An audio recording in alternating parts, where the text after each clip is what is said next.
હર હર મહાદેવ. કેમ છો મિત્રો? મંથન બ્લોગમાં તમારું સ્વાગત કરું છું. તમે થંબનેલ જોઈને તો જાણી ગયા હશો કે આ વ્લોગ શાનો છે. તો ચાલો આપણે પણ ત્રિંબકેશ્વર મહાદેવના દર્શન કરીએ. કહેવાય છે ને કે મહાદેવ બોલાવે એ જ જઈ શકે, તો અમારી સાથે પણ આવું જ થયું. ગ્રીષ્ણેશ્વર મહાદેવના દર્શન કરવા ગયા હતા. પછી વિચાર કર્યો કે ચાલો ત્રિંબકેશ્વરના પણ દર્શન કરી લઈએ. તો ત્યાંથી ડાયરેક્ટ અમે ત્રિંબકેશ્વર માટે નીકળી ગયા. આ મારો મિની વ્લોગ છે અને રસ્તા તો ફૂલ એક્સપ્રેસ હાઈવે, એટલે જોવાનું જ નહીં હતું. ટ્રાફિકની સમસ્યા પણ નહીં, કાંઈ નહીં. રસ્તા એકદમ સારા હતા અને અમે રસ્તામાં બ્રેક લીધો ત્યારે થોડા ફોટોશૂટ પણ કર્યા. તો ચાલો તમને એ પણ થોડા બતાવું.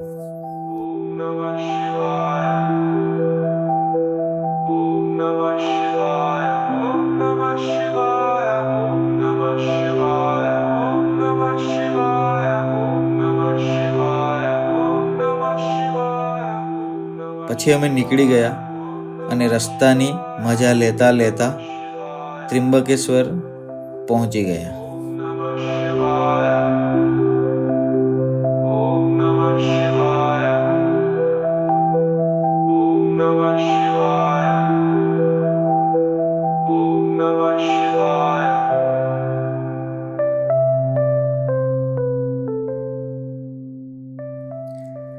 કાર પાર્ક કરી અને દર્શન માટે ગયા.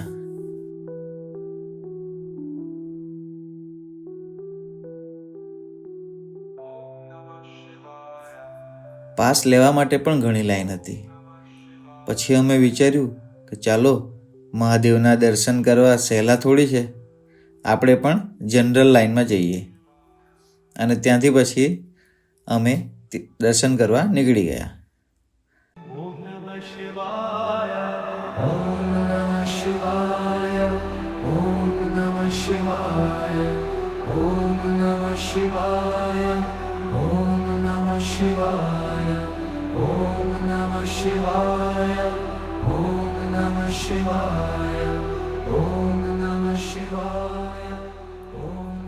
તમને પણ ટાઈમ મળે તો મહાદેવના દર્શન કરવા જરૂર આવજો અને આટલે એક દિવસ રોકાઈ જજો.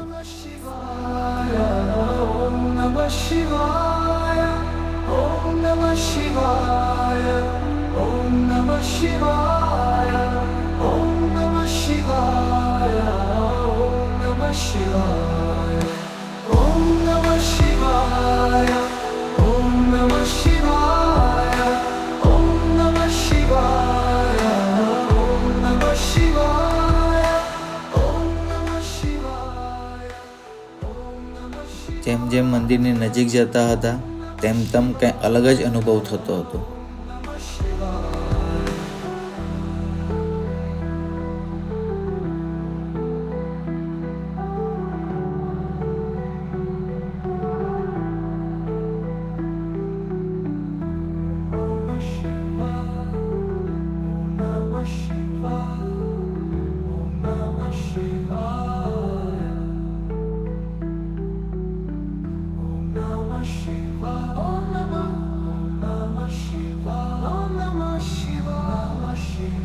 ધીરે ધીરે કરીને આગળ ગયા.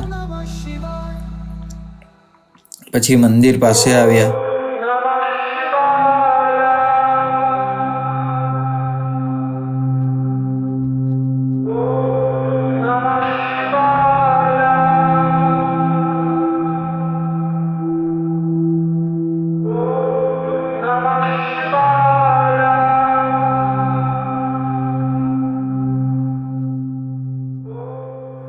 મંદિરની અંદર વિડીયોગ્રાફી કે ફોટોગ્રાફી કરવાનું એલાઉડ નથી.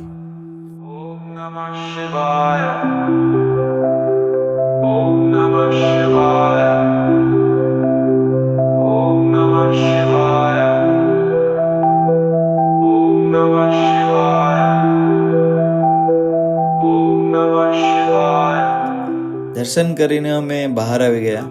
બહાર ફોટોશૂટ કર્યું અને પછી મંદિરની બહાર આવી ગયા.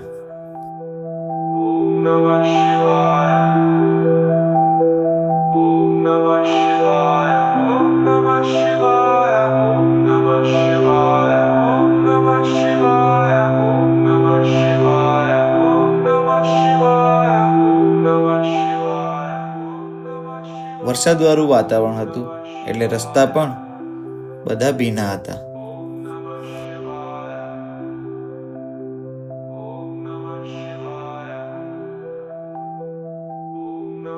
ટાઈમ પણ ઘણો થઈ ગયો હતો અને ઘરે પણ જવાનું હતું એટલે અમે જલ્દી નીકળી ગયા.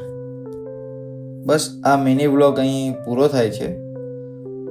જો તમને ગમ્યો હોય તો લાઈક કોમેન્ટ કરતા જજો અને ચેનલ પર નવા હોય એ સબસ્ક્રાઈબ કરતા જજો. તો ચાલો બીજા વ્લોગમાં મળીએ.